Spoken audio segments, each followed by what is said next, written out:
परिस्थितियां चाहे जैसी भी हो, मनोस्थिति एक जैसी होनी चाहिए। भले ही राम अयोध्या से निकल करके जंगल में हैं, लेकिन जंगल में उन्होंने दुख नहीं अनुभव किया।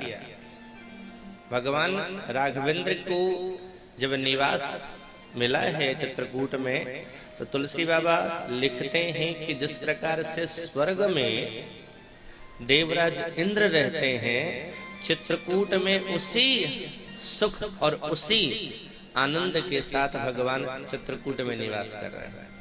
देखो, स्वर्ग में तो अप्सराएं हैं, बहुत साधन हैं, किसी चीज की कमी नहीं है, ऐश्वर्य है। और चित्रकूट में वन है, कोल की रात है यहाँ पर, फिर भी भगवान कभी भी जंगल जाकर के भगवान सोचने बैठे नहीं कि कहाँ अयोध्या में इतना बढ़िया से रह रहा था और कहाँ जंगल में आ गया।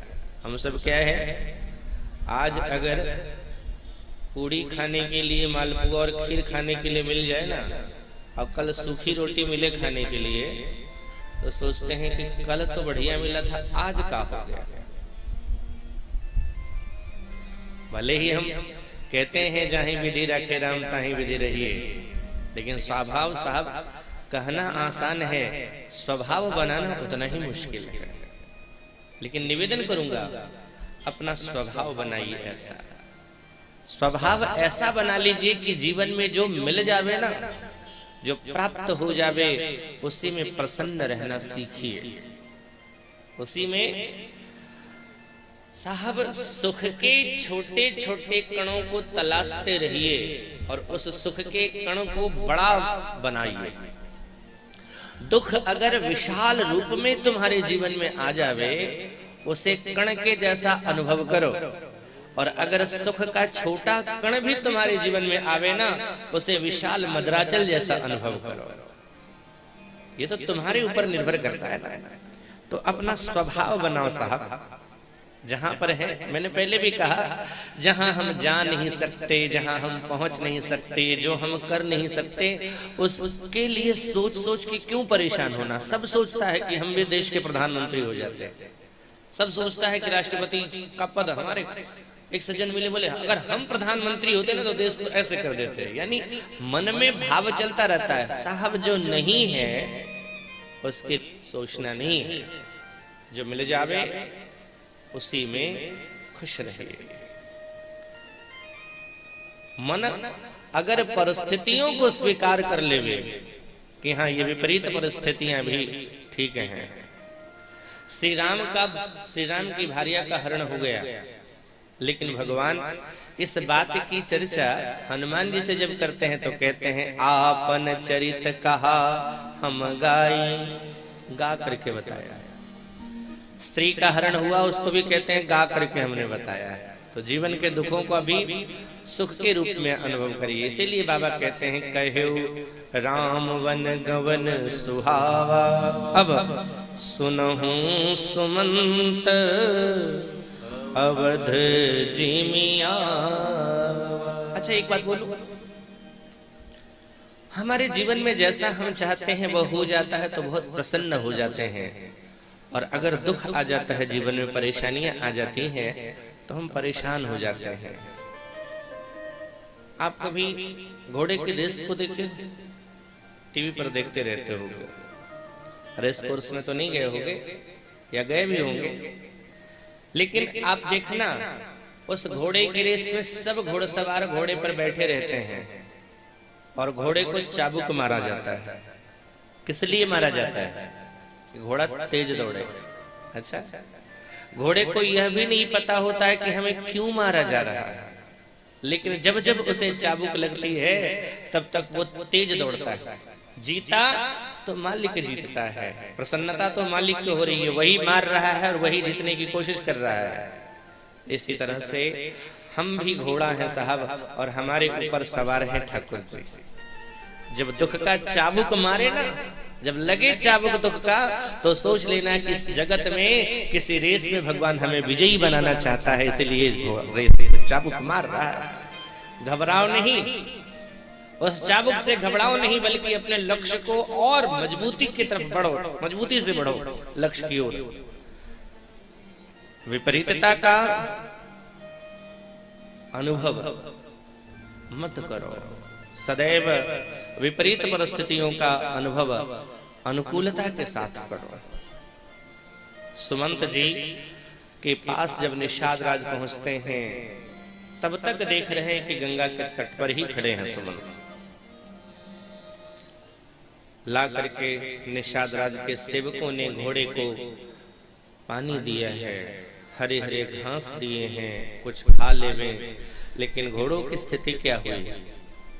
न तो वो तिनका खा रहे हैं, न पिए ही जल, नहीं तृण चरहि न पिए ही जल, और मोच ही लोचन वारे।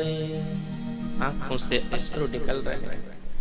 जिस ओर हमारे सरकार गए हैं उस ओर देख करके देख दक्षिण दिशा है ही ना है।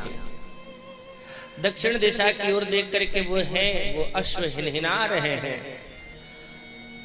निषाद राज ने सोचा कि जिसके वियोग में पशु ऐसे विकल हैं, पता नहीं उस राज्य के प्रजा की स्थिति क्या होगी, उनके माता पिता कैसे जीवित रह पाएंगे श्री राम के वियोग में, कहा नहीं जा सकता है।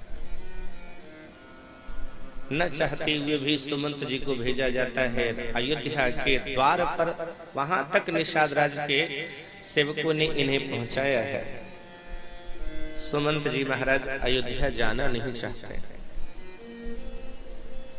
वो उनके मन में यही विचार पर आता रहता है कि मैं जाकर के क्या उत्तर दूंगा जब अयोध्या वासी मुझसे पूछेंगे, सुमंत मेरे प्राण धन को तुम ही हमारे बीच से उठा करके लेकर के चले गए थे, हम तो उनके साथ चल रहे थे और तुमने हमसे उनका वियोग करवा दिया, कहां मेरे प्राण धन को छोड़ाए हैं, मैं क्या जवाब दूंगा। जब महाराज दशरथ जिनके प्राण श्री राम के लिए रुके हुए हैं, जब वो दौड़ करके मुझसे पूछेंगे कहाँ है मेरा राम, तो मैं क्या जवाब दूंगा। कौशल्या मैया जब मुझसे पूछेंगी, जिस प्रकार से कोई गैया अपने वत्स की प्रतीक्षा करती है उस तरह से प्रतीक्षा करती हुई कौशल्या, और जब वो मुझसे पूछे कि मेरा राम कहाँ है, मैं क्या उत्तर दूंगा उन्हें।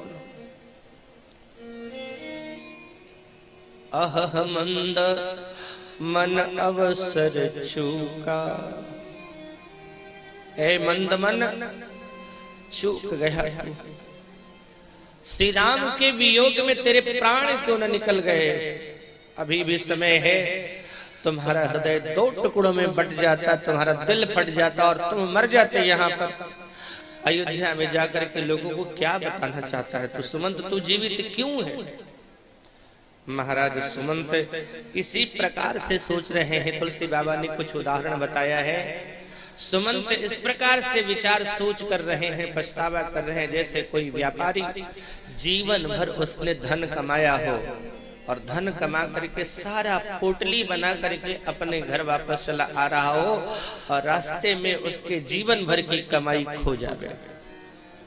तो जिस प्रकार से वो व्यापारी परेशान होता है, उसी प्रकार से सुमंत जी महाराज परेशान हो गए। जिस प्रकार से किसी पतिव्रता स्त्री का पातिव्रत्य धर्म जिसने अपने जीवन पर्यंत निवाह किया हो और उसका पातिव्रत्य धर्म खंडित हो जावे, जिस प्रकार से वो पतिव्रता स्त्री सोच करती है, उसी प्रकार से सुमंत सोच कर रहे हैं।